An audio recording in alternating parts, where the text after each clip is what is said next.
Horrid Henry's haunted house. No way, shrieked Horrid Henry. He was not staying the weekend with his slimy cousin Stuck-up Steve, and that was that.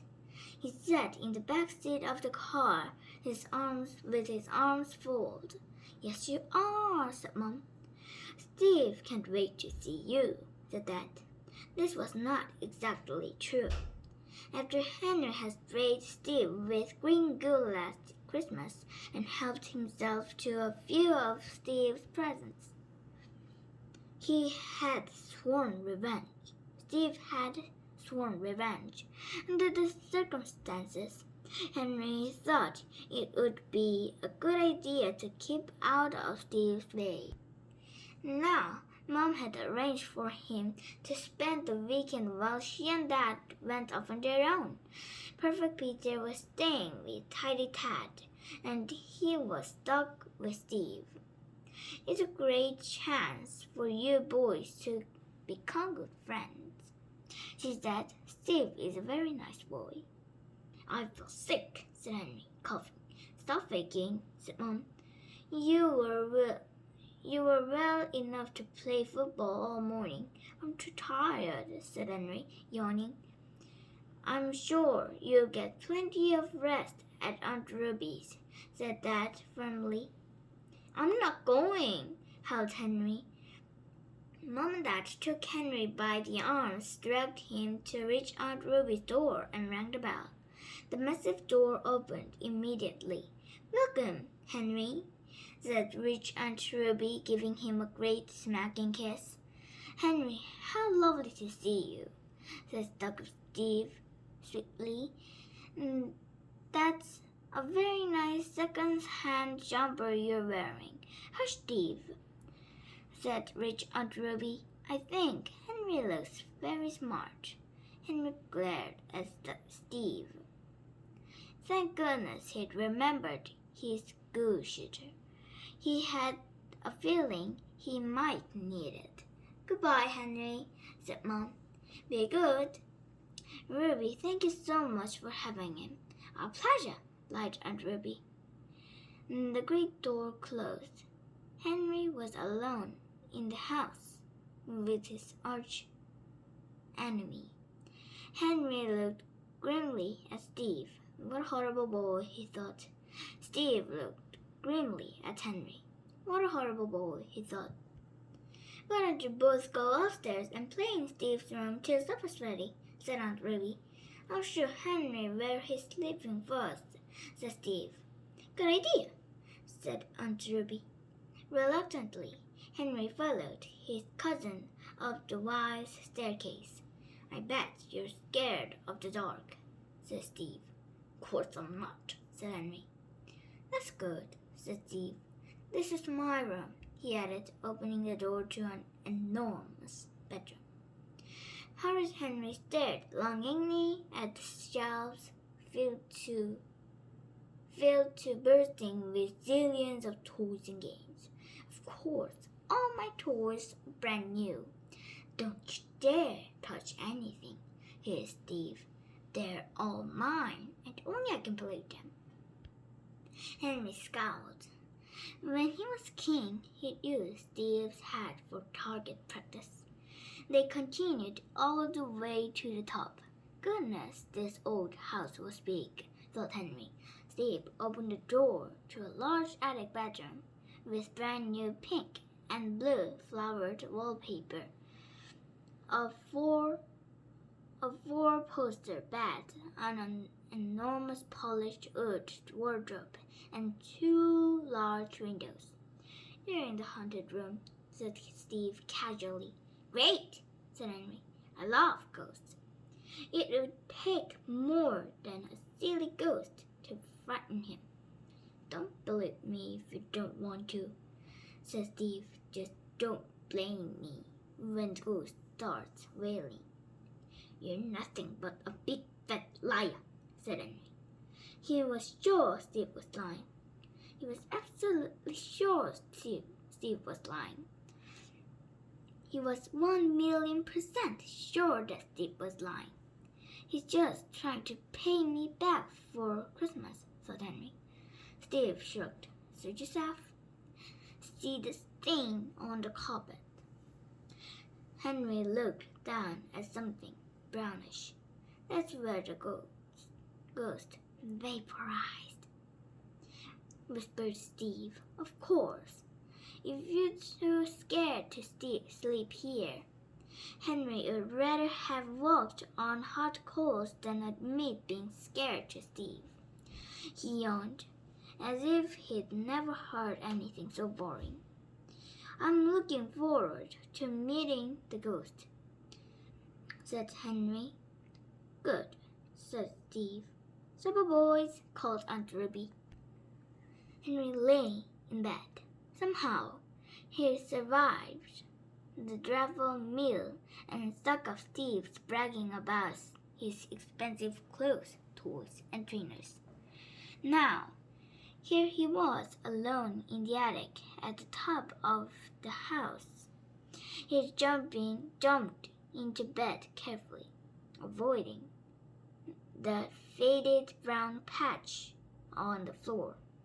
He was sure it was just spilled cola or something, but just in case.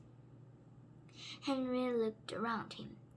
The only thing he didn't like was the huge wardrobe opposite the bed. It loomed up in the darkness at him. You could hide a body in that wardrobe, thought Henry. Then, rather wished he hadn't. Ooh, Henry stiffened. Had he just imagined the sound of someone moaning? Silence. Nothing, thought Henry, snuggling. And then under the covers, just the wind. Ooh. And this time, the moaning was a fraction louder. The hairs on Henry's neck stood up. He gripped the sheet tightly. Ha! Henry sat up. Ha! The ghostly, breathy, moaning sound was not coming from outside. It appeared to be coming from inside the giant wardrobe. Quickly, Henry switched on the bedside light. What am I going to do? Thought Henry. He wanted to run screaming to his aunt, but the truth was, Henry was too frightened to move. Some dreadful moaning thing was inside the wardrobe, just waiting to get him. And then Horrid Henry remembered who he was, leader of a pirate gang, afraid of nothing except injections. I'll just get up and check inside that wardrobe, he thought. Am I a man or a mouse? Mouse, he thought. He did not move. Wah! Moaned the thing. The unearthly noises were getting louder. Shall I wait here for it to get me, or shall I make a move first? Thought Henry silently. He reached under the bed for his school shooter. Then, slowly, he swung his feet over the bed. Tiptoe, tiptoe, tiptoe. Hold his breath. Horrid Henry stood outside the wardrobe. Ha, ha, ha, ha, ha. Henry jumped. Then he flung open the door and fired. Splat. Ha, ha, ha, ha, ha. The wardrobe was empty, except for something small and greeny, black on the top shelf. It looked like it was. Henry reached up and took it. It was a cassette player covered in green goo. Inside was a tape. It was called Dr. Jekyll's Spooky Sounds. Steve, thought Horrid Henry grimly. Revenge. Did you sleep well, dear? Asked Aunt Ruby at breakfast. Like a log, said Henry. No strange noises? Asked Steve. No, smiled Henry sweetly. Why? Did you hear something? Steve looked disappointed. Horrid Henry kept his face blank. He couldn't wait for the evening. Horrid Henry spent a busy day. He went ice skating. He went to the cinema. He played football. After supper, Henry went straight to bed. It's been a lovely day, he said, but I'm tired. Good night, Aunt Ruby. Good night, Steve. Good night, Henry, said Ruby. Steve ignored him. But Henry did not go to his bedroom. Instead, he sneaked into Steve's. He wriggled under Steve's bed and lay there waiting. Soon, Steve came into the room. Henry resisted the urge to reach out and seize Steve's skinny leg. He had something much scarier in mind. He heard Steve putting on his blue bunny pajamas and jumping into bed. Henry waited until the room was dark. Steve lay above him, humming to himself. Do-be-do-be-do-do, sang Steve slowly. Henry reached up and ever so slightly poked the mattress. Sass. Do-be-do-be-do-do, sang Steve a little more quietly. Henry reached up and poked the mattress again, and Steve sat up. Then he lay back. Henry poked the mattress again, ever so slightly. It must be my imagination, muttered Steve. Henry allowed several moments to pass. Then he twitched to the bed. Mummy, whimpered Steve. Jab! Henry gave the mattress a definite poke.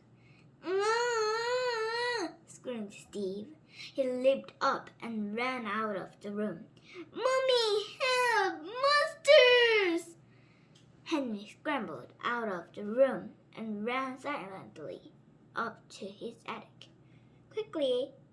Quick as he could, he put on his pajamas, then clattered noisily back down the stairs to Steve's. Aunt Ruby was on her hands and knees, peering under the bed. Steve was shivering and quivering in the corner. There's nothing here, Steve, she said firmly. What's wrong? Asked Henry. Nothing, muttered Steve. You're not scared of the dark, are you? Said Henry. Back to back, boys, said Aunt Ruby. She left the room. Mommy, help, monsters! mimicked Henry, sticking out his tongue. Mom, wailed Steve. Henry's being horrid. Go to bed, both of you, shrieked Ruby. Watch out for monsters, said Henry. Steve did not move from his corner. Want to swap rooms tonight? Said Henry. Steve did not wait to be asked twice. Oh, yes, said Steve. Go on up, said Henry. Sweet dreams. Steve dashed out of his bedroom as fast as he could. Tea, thought Horrid Henry, pulling Steve's toys down from the shelves. Now, what would he play with first? Oh, yes. He'd left a few spooky sounds of his